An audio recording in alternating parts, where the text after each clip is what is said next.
Are you like most sales and other professionals who want to grow their wealth faster than what they are currently doing through their company 401k, even with that company match, the stock market, or just plain saving money? Would you sleep better at night if you had the financial freedom to be job optional in just 3 to 5 years through investing in real assets? Maybe you don't want to stop working, but wouldn't it be cool if you could retire a decade earlier than most? And do the traveling you and your family have planned for years while you're still young and can enjoy it? Let's face it, most busy professionals don't have the time or desire to take on more work outside of their W-2 to grow their wealth.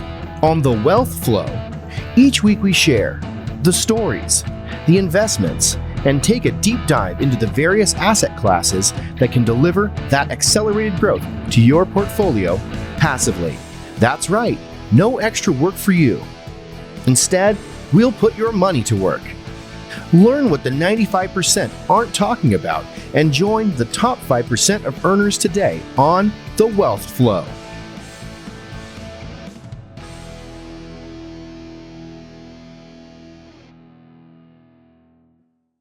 Okay, welcome to The Wealth Flow. My guest today is Chris Long.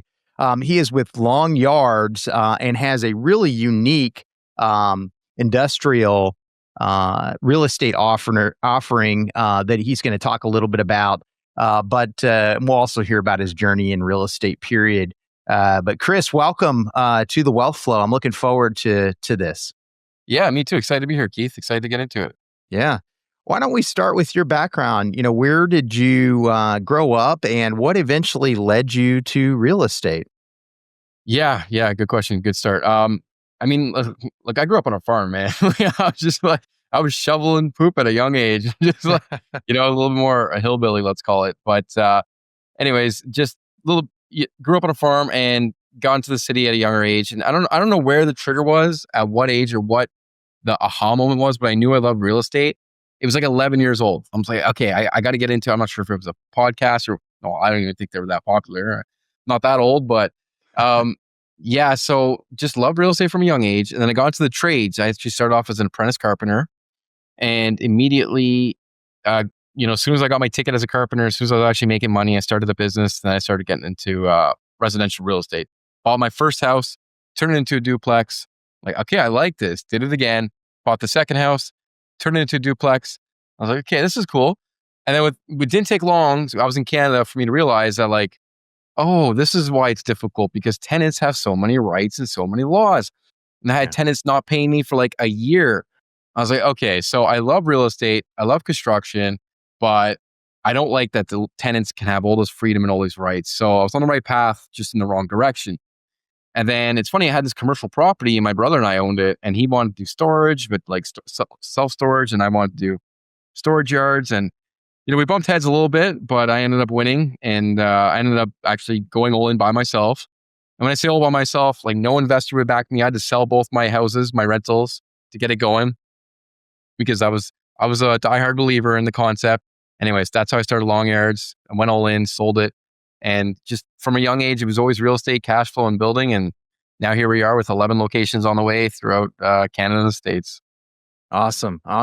Well, tell us a little bit about it, because it's definitely a different concept. It's not your average industrial. And so tell us a little bit about, what, number one, did you feel, why did you feel there was a need for this type of, option for contractors and whatnot? And then, kind of just, I guess, tell us a little bit about kind of opening up that first one. Yeah. So I knew that there was a need because I needed it. And that's when I started looking around. I'm like, okay, I'm a contractor. I have storage equipment, tools, trailers. I need this space. And there was other people doing it. They just weren't doing it the way that I envisioned it. But I was kind of crazy, but not completely crazy. I didn't see anyone in Ottawa, Canada doing it. But I was, okay, I'm a simple guy. If I need it, somebody else does. I was in the industry and I'm like, there's massive pain points. If you look at what the market needs and what is not being fulfilled properly, that's where opportunity is made. And with most contractors looking for a space, their options are usually an acre and above. There's no security. They have to improve it. It's 3 to 5 years of a lease, triple net, and they have to do tenant improvements in a lot of cases.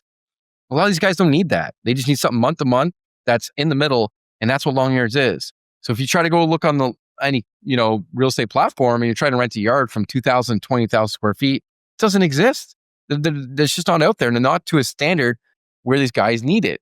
So I was like, oh my God, this is like an aha moment. So that's when I went all in. I was like, sure, I'm going to go for it. And that's what I did. Okay. And tell us maybe a little bit about that first one. How big of a piece of property was it? What did you do with it to make it kind of fit within this concept? Right. So the first one was just shy of 10 acres, and it was just on the outside of Ottawa. A lot of good things going for it. It was right on the main road. Ottawa South is really growing. So in terms of the real estate itself, I was like, okay, what's the worst case here? I developed this as, the stone and whatnot, but if the concept doesn't work, I still have a great asset that's a wealth play. So I factored a lot of things in, but the real estate itself, it was beautiful because it quite literally is a long yard, which is funny, Chris long yards. Yeah. But it is 200 feet by 2,000 feet. So it is a long yard by nature. And you got one road in the middle, two size yards on both sides, small and medium. And then that's the first facility. We just built it out organically. So I bootstrapped it, literally putting fencing in the ground myself, did everything I could to get it going. Luckily, we had a quarry 5 minutes down the road, saved us a lot of money on trucking for stone. Being the gritty worker I am, I got that going. And then I was pre-leasing before I was building the next phase of yards just to play it safe as I got started. And that's it. And now I've been there 3 times in the last 2 years, and it's taken care of me. So it was definitely hard to get going, but easy to keep running. Okay. And so in that initial one, how many individual contractor tenants do you have? And maybe talk a little bit about also the types of businesses that utilize this type of option. Yeah, so we have 67 yards at our first location. Now we have more tenants because we also have offices and containers. And most of them, it's about 70%, I would say 70% small business. And this is like a hybrid of like welders, contractors, carpenters. And then you have, bigger corporate clients. And then you have homeowners too, little hobbyists. They have they're working on their RV, or they want to put their boat and their toys in one yard, have it all tucked away with a camera and a power outlet. So it really varies. But for now, in that location, I'd say it's 70% small business. Okay. And are they all about the same size, or is it kind of build to suit depending on how much space they need? Right. So with this one, we have smaller yards on the left side, which takes up majority of it. There's a lot less smaller yards, but the bigger ones take up a lot more space. They're on the right side. So I would say, out of the 67, I don't have the exact number, but it's about 40 of the yards are smaller. And then you have, bigger yards that cater to more corporate clients. And the smaller ones are more month to month, where the bigger guys will come in, they want a 3 to 5 year lease. And they pay a little bit less per square foot, but they're getting a bigger yard. So, and that's when we do our feasibility and we're looking at new locations and the layout of the land. Do we want more small, medium-sized yards or more large yards? And it really depends on the market, what you're putting out there and what kind of traction you're getting. So and we do want it to be adaptable to the marketplace. So as the market shifts, the clients shift, we want some of the yards to be able to move around as well. Okay. And you mentioned that a few of the kind of larger corporate clients, might want a longer term, but in general, kind of your bread and butter, what are the terms on those? They have like a 1 year lease? Is it month to month? What does that look like? Yeah, no, it's majority is month to month. Okay. And I built a business around what I needed as a small business. Our mission is to serve and to make it affordable storage solutions for small businesses. And these guys, a lot of similar language to self-storage, month to month. That's what they need. That's what they want. But if there's a big company coming in and says, look, I want this big yard and I want it for 3 years, we'll be like, sign up, let's go. Right. But majority is month to month. Okay. And how often how long do they typically stay, as far as your experience, even though they're on a month to month? I know, I look at some of my rentals and stuff, and typically I'll do a year lease. This is on the residential side, but I'll do a year lease to start with. And then oftentimes, once that year lease is finished, oftentimes I'll leave them on a month to month. It gives me as the landlord some flexibility if I decide to do price increases, that kind of thing. But they end up oftentimes staying, another year, another 2 years. What are you seeing there? Yeah, so we have a very low churn. When these guys set up, like even in the self-storage world, a lot of and flex, which is becoming very common, like the contractor condos, they love them because those clients stay the longest. And these are our clients. They're the small businesses, the contractors. Once they set up, they're not going nowhere. We have a very low churn. It'll be 5 years, October 1st, my first location.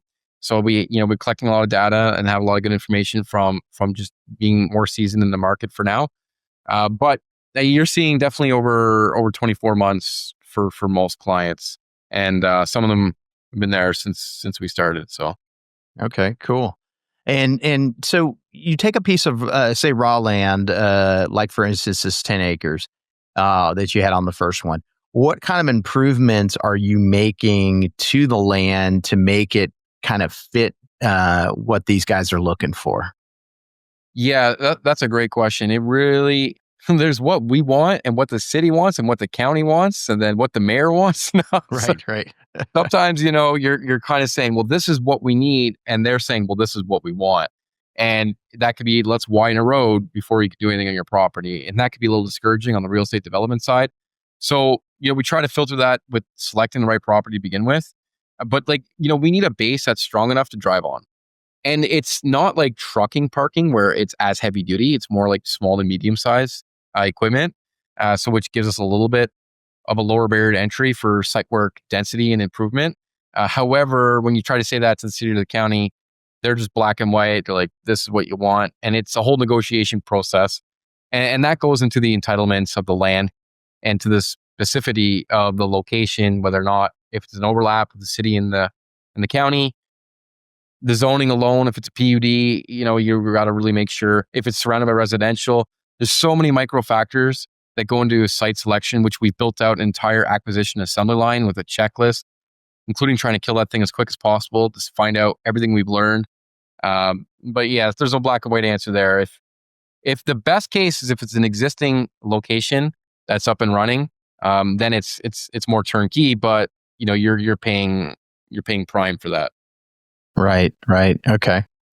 And so you're putting in some type of a base that they're able to drive on. You mentioned possibly having electrical at some of the sites. You even mentioned it sounded like maybe some kind of office space. I guess this is all tailored depending on who's renting and what their needs are. But what's typically done? Just the base that you're providing so that they're able to drive onto the property, and then maybe some fencing. Right. So part of our brand with the long yards is we want it to operate and look the same at each location. And the base, is customizable. And think of the construction, the build out in two phases. You have the base and below, which is very specific to each location, but it's got to be drivable and you don't want puddles in your yard. That's pretty much two requirements on that. And then above that is the long yards build out. Right. And this is where our adaptable fencing comes in, our foldable offices and foldable containers, our power, our cameras. So we're also running outlets and cameras to a lot of the yards, most if we can, depending on the layout. But we want it to be very secure, very transparent, and to be well utilized by our client base. Okay. And tell me a little bit more about the fencing. And you mentioned kind of the foldable. When you say foldable offices and that kind of thing, tell me a little bit more about that. Right. So another spinoff on long yards, we got long box products. And the long boxes, we get them from Europe. And there's these containers that fold and unfold and offices that fold and unfold as well. And they're just so versatile. We get them, they stack, they save a lot of space. We sell them to the consumers in the marketplace. But also, it's perfect for someone who wants and needs an office in their yard, whether it's a small landscape company, a dealership, whatever the case is. If they need a little office, they can get it with an AC, power, internet, and everything else they need. So that's the whole idea of the models to be adaptable and versatile to the client base. Okay. No, that's great. And then as far as the fencing, is this just like chain link fencing, or how is it?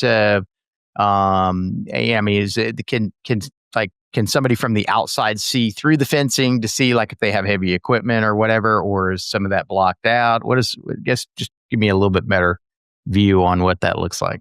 Yeah. So actually, we're evolving the fencing. So right now it's like 6-foot commercial chain link, but we have Okay. a hybrid product where it's a hybrid of temporary with permanent that's made to move around. So, and you can modify the barbed wire as well, really customized based on the terrain, the perimeter, and also we are also looking at you can get 8-foot fencing as well.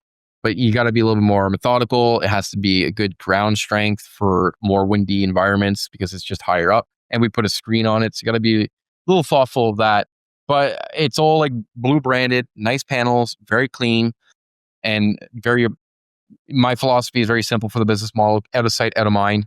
I don't want people to be able to easily see what's in the yard, and I don't want people to, while they're driving around the facility, see what's in other people's yards. That's the whole idea of it: is out of sight, out of mind, very private, very secure, and it just creates so much more of a warm atmosphere. Okay. And you said that you're providing also, in a lot of cases, provided you can run the lines, I guess, but security cameras as well. So it provides a extra barrier of security there. Yeah, I mean, it's beautiful. Like, well, so my tenants at my facility, let's say they rent a yard and they have one of their employees or a colleague coming to view some of their stone because they're a landscaper and they're selling brick and they got 6 different types of brick. They can watch on their camera the guy go right through the facility.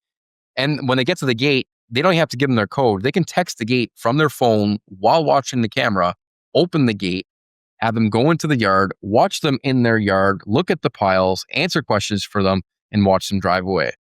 So it's very virtual, and having the cameras, it's not just a benefit for security. It's just a matter of functionality for the clients as well. And, the feature of the gate, the text to open, it's as much technology that we can merge in with the business to make it as simple, transparent, and smooth as process. We want to expand as much of that tech as possible and automate as much as we can, but it's beautiful with the cameras. Yeah, for sure. And so the initial one was in Ottawa. Where have you opened up the second one? And tell me a little bit more about kind of where these are starting to pop up. Yeah. So, we have the one in Central Florida is going to be opening shortly. And then we have other sites. There's a long life cycle between, it could be 2.5 years, depending on the land, or it could be 6 months. It really depends. And this is what we have gained the knowledge and depth of understanding of our market to go, okay, how long does it take? But Florida, Texas, Georgia, Tennessee, and right there, we have several in Texas and Florida itself. And we have 11 locations in the life cycle between a territory secured and about to be grand opening. So, and then we also created a great unique selling proposition, which is the go long or go home. And what this does, this protects the territory for $5,000, right? You like your area, you like what we're doing, sign up, let's protect your area, make sure no one can come in, it's $5,000. And then, go hunting for a location. And the idea is to make a long yards happen. So we're offering this for probably only going to do so much longer because we are committing a lot of help and giving a lot of resources to new people that sign up. And we're definitely expanding right now for sure. Okay. And tell us maybe a little bit about, so you can kind of reserve an area for 5,000. What is and anything that you can share? And I know that some stuff you may not be able to, but like with the franchise model itself, you decided that one way to be able to help expand this is to kind of franchise it. And so I guess, what do people get with the franchise, and how much do they need to invest for a territory? What is a typical development cost first to implement this? What does that typically run? Right. So we're growing in 2 different ways. One of them is with franchisees, and that's more like lease a piece of dirt and pay a royalty. That's like more traditional franchise route. Where we're also partnering with other either co-sponsors, co-GPs to take down real estate, or just with an owner themselves that says, "Hey, I love this." Because if your average location using SBA, which Long Yards was approved for, allows you to buy the dirt and do the business for 10% down, right? And then we just come in as a partner at a 19.5% equity split. And now we're aligned on the success. I don't make money unless the partner makes money. We go and we find a deal, make it happen. So whether or not it's a franchisee on the lease side or a corporate partnership, those are the two ways right now we're looking to scale. Okay. No, that's great. Which one of those two ways are you finding to be, most popular with some of the investors that you're working with? Well, it's actually 50-50. It's because it's not so many investors, it's more owner operators right now that want to get involved. I mean, look, one deal changed my life, created financial freedom. And, a lot of people love the cash flow of the business and they want to get involved. So, we're actually partnering with a lot of owner operators that don't mind getting their hands dirty, want to get in there, make a deal happen. And it's right now 50-50 between those two. Okay. And so as far as just give us an idea maybe about the type of income, you mentioned it changing your life, just one facility. What kind of returns or what kind of gross revenues can something like this produce? I know it's going to vary obviously depending on how big it is, but just in it general. could be between 1% and 2%. I don't know if you're the 1% rule, right? Like if you're 1% rule is kind of hard to find, but we're breaking 2% on a lot of deals. So kind of gives you an idea. But the return on investment's fast, especially if you're refinancing using SBA. Like the one in Canada is bringing over $40,000 a month, and I was in that for $200,000. Now I bootstrapped and did a lot of work, so I don't know if that's really fair. But I mean, if I had SBA, it would have been the same thing in the US, which is just a beautiful program. So yeah, I mean, it's really specific on each location and the build out and the tier of land. But I'm in a self-storage mastermind, and they're even in the storage community, they're not doing numbers like me. Yeah. Oh, that's great. That's fantastic.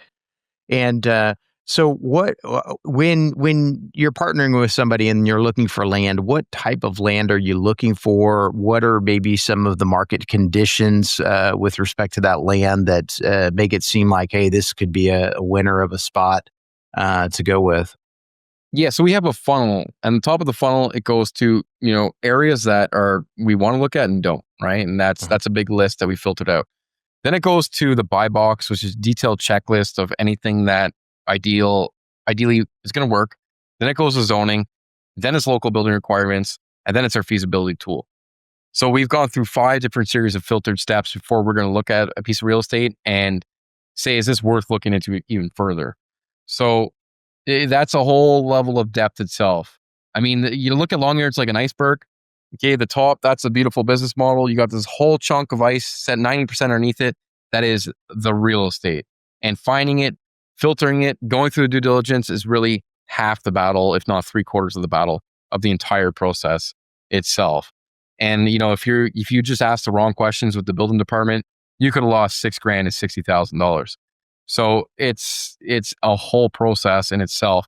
And we know people that are trying to do it. And it's like they're calling me a year later, hey, I'm experiencing these problems, and it's like, it kind of too late at this point. So it could be a risk, right? But yeah, the dirt is a journey in itself, and the whole filtering process of everything in between with zoning and local building requirements as well.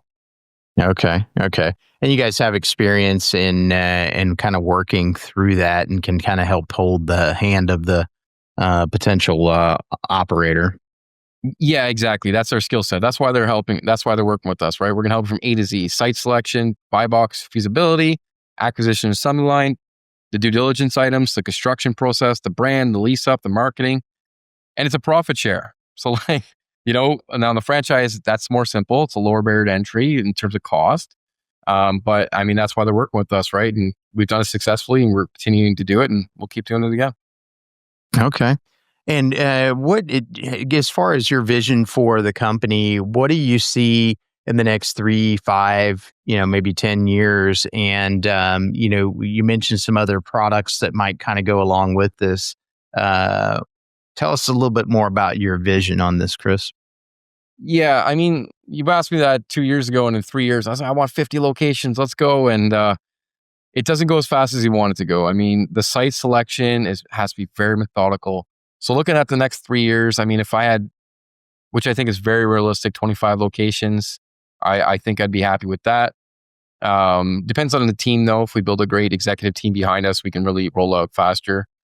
5 and 10 years. I mean, my mission and vision is when you think of a yard to rent, you think of long yards. And we've built a franchise system, and I think we have all the tools, knowledge, know-how to really go everywhere. And that's what we aim to do, really. Okay. And as far as the, you mentioned kind of who utilizes this. What why would somebody, just because of maybe the flexibility, give us an example of why a contractor would end up going with a facility similar to yours versus maybe light industrial park where they have maybe an overhead door and a little office. Maybe they have a need for some type of a yard along with that, but what are some of the advantages? Yeah. So, I mean, the biggest thing is cost. I mean, we're that middle ground between a contractor needing a big flex space and a 1 acre property and not needing it. And there's a big gap in the marketplace. So if someone needs an acre lot and a flex space, well, then go get it, right? We are more affordable. We're a lot less expensive, and we're just that gap in the middle. And there's a big gap in the middle that is underserved, and that's who we're targeting. So the right clients are going to find us. They're going to need what we have. And there's a lot of people who just need a small to medium sized yard, and that's all they need. Okay. And you talked a little bit about the time frame, from start to finish.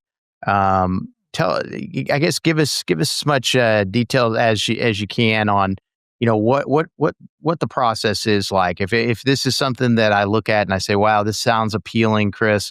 What's my next steps, and kind of walk us through how that process happens.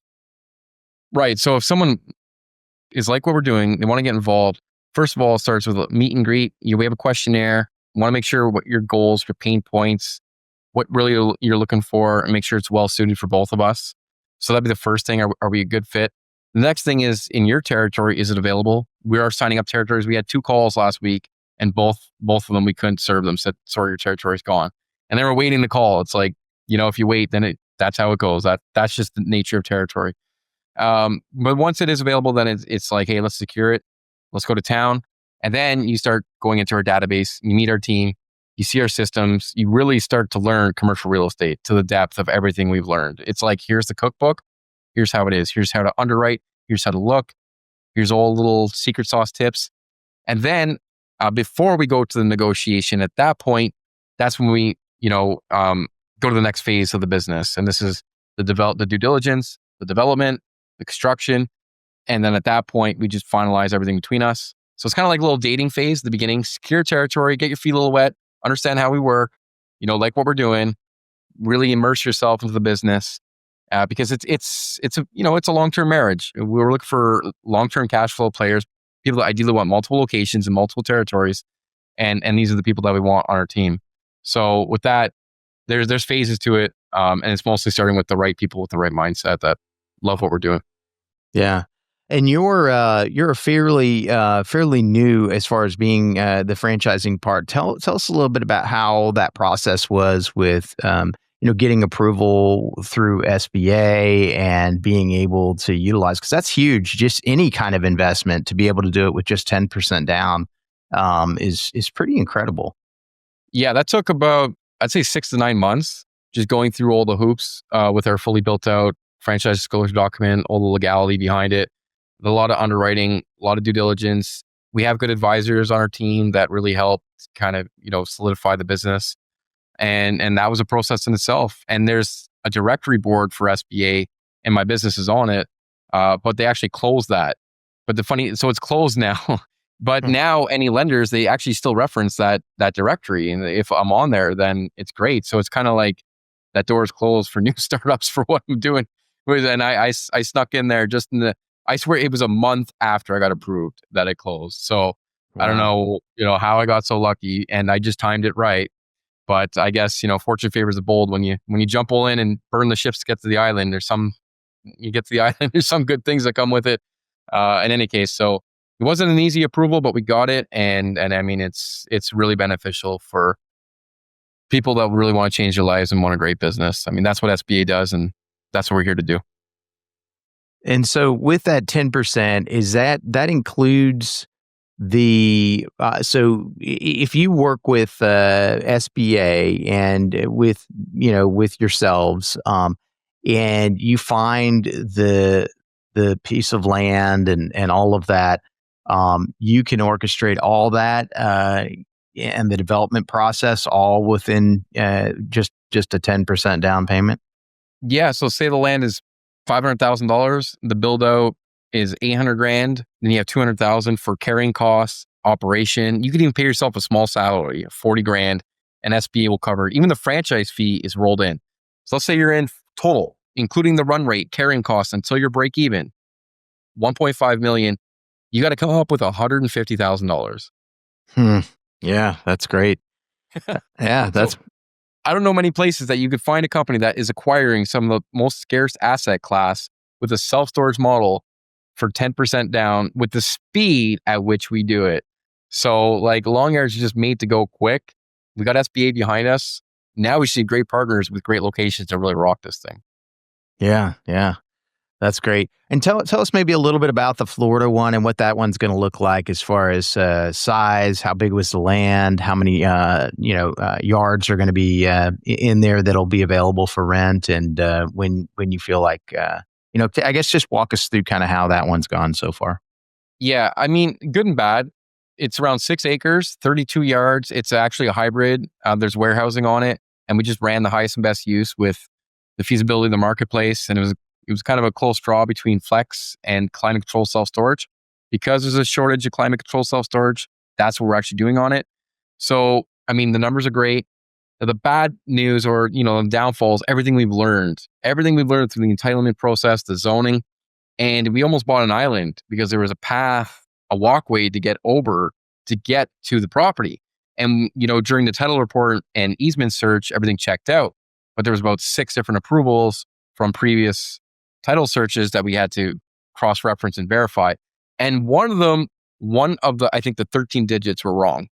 And I don't know how it slipped through the cracks, but because of that, we can no longer access our property. And literally it was like a 10-inch slice of space through 30 feet. And because we didn't have an easement to go over that, we almost bought an island.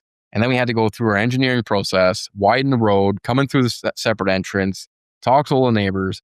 And we lost, I think it was 9 months just because of that little hiccup. And these things happen in the due diligence process. So, but we're full steam ahead. Construction's underway. We're planning on being open by the end of the year at that location. And, but yeah, I mean, and that's why people are working with us. We've also have bruises and scars. We know what not to do, not just what works. It's what doesn't work. So there's more value in that. And a lot of times it's like, let's be really careful with what we're doing here. Yeah, no kidding. Yeah, that's great. It's unfortunate, that sometimes you have to learn those lessons as you're going through the process, but it sure is good to have a few of those under your belt, just so you know kind of what, like you said, like what not to do next time or what to consider on the next one. Yeah, so absolutely. Even the little crazy things. We were looking at a site in Houston, and just to add a gate, the city wanted a new plat, and a new plat was 6 months and $50,000. Then you had to talk to all the neighbors and just do this whole process just to put a gate on the property. Now, some would say, well, just throw a gate up, but do you really want to risk everything and sink and buy $1 million property and do an $800,000 build out? And now the city has already been flagged with this. There's so many little things like that we've just been building out our checklist on to really be mindful of. And anyways, it's real estate is it's a journey. Yeah, for sure. And so, you're in the process. You live in Florida now, right? That's correct. Yeah. Okay. I just remember that from our previous conversation. But yeah, and tell us maybe a little bit about that, because I think you had some interesting stories as far as just your citizenship and moving, kind of making the move to the U.S. Oh my God, yeah, it's been a journey. So my wife and I were like, we were done with Canada. When I say done with Canada, my daughter was 6 weeks old when we drove and had to take a private jet just to leave Canada. We were not even allowed out. So just to leave was a journey. And then we didn't even know what we're like. We didn't have a place leased or anything. We've never even been to Florida. I don't even know anyone in Florida. And we had, our 3 animals and our 3 kids and packed, driving to Florida. And then we're just like, you know what? We believe in the business, and we're done with Canada at the same time. So, I mean, that was a journey. When getting here, we didn't even know how the immigration was going to work. I didn't even know how. I'm like, where do I even start? I don't know, but I'll figure it out when I get there. And that's what we did. Been here 3 years now. Just got approved for the 5-year E2 visa. And it just goes to the testament of like, when you believe, you jump in, you make it work. And I mean, I'm not going to say it's been easy, right? We had different visas. We had lapses, the request evidence. You can't leave during the evidence period. I make the joke, if I would have walked across the South illegally, it would have been easier. Right. But, being a law-abiding citizen and wanting to be a genuine American and contribute to this country, it has come with some scars and bruises. But it's all good. I'm feeling like I'm earning it. And I mean, I'm making my way through it. And it's been a journey. Yeah, for sure. That's awesome. And so with, I guess, if somebody wanted to first, I guess, maybe if you can just tell people how they can find out more about you, if they want to invest, if they want to see, what you have available, what's the best way for them to touch base with you, Chris? Yeah, I say just go on the website, longears.com. You can complete a form, learn more, and you kind of see the options available and what makes sense for you. And if your territory is available, and just reach out there. You can also email me at clong@longyards.com. Okay. And as far as geographically, where are you currently selling territories, and what I guess what areas are you looking to expand into next? Yeah, it's funny because when I first came to the States, I'm like Florida and Texas, and they are great markets, and we sold a lot of our, we're selling territories there. But there's also other formulas for other data metrics that are really exciting as well. I'm not going to disclose those, but it's not just Texas and Florida. There's other metrics where other areas are more exciting for returns and growth that we're focused on right now. Okay, cool. Sounds good. And why don't we do this? If we could maybe, you've told everybody where they can find out more about you. And I've got a couple questions that I ask every guest, Chris. So I'd like to ask you, if you had advice that you could give somebody who's maybe just starting out in their investment journey, what advice would that be? I said, don't be afraid to fail. Just go for it. You're going to learn so much, and the regret and overthinking it is stopping you from learning. And sometimes when you take the leap, you might see the end zone, and you might only have step A and B figured out. But when you get to B, C, and D becomes more clear. So I would say just learn to fail quick, fail fast, and learn from it, and keep moving. Don't be afraid. Yeah, I love it. That's great advice. How about a book recommendation? Doesn't have to be real estate related, but it certainly can be. Just something that you've read that's been impactful. Yeah, I'd say a very simple book that I read a while ago that helped me understand real estate was Money People Deal. That's by a classic Canadian investor and author, Stefan Arnio. And you just need two of the three, right? It's Money People Deal. You need great people, find a great deal, and the money will come. And vice versa, great people with a lot of money looking for great deals. So you become a great operator, find a great deal, money will come. Yeah, no, it's have not checked that one out, so I certainly will. But Chris, this has been awesome, man. I appreciate it. Thanks. I know we had to do this the second time because of some technical issues last go round, but I've enjoyed it, and I really appreciate you being on the Wealth Flow. Yeah, thanks, Keith. Appreciate it, and looking forward to hearing this launch. Yeah, absolutely. Thanks. Being that you're still here, I trust you found value in this episode. I personally wish I would have known these guests and strategies when I started my wealth creation journey. Go to wealthflow.capital to subscribe to our newsletter. And as a free gift, we will send you our quarterly market report and the top 10 things to look for in an investment opportunity. Take a minute to give our show a rating and review. Help us reach 1 million professionals by subscribing and sharing this episode with someone you know who could also find value in it.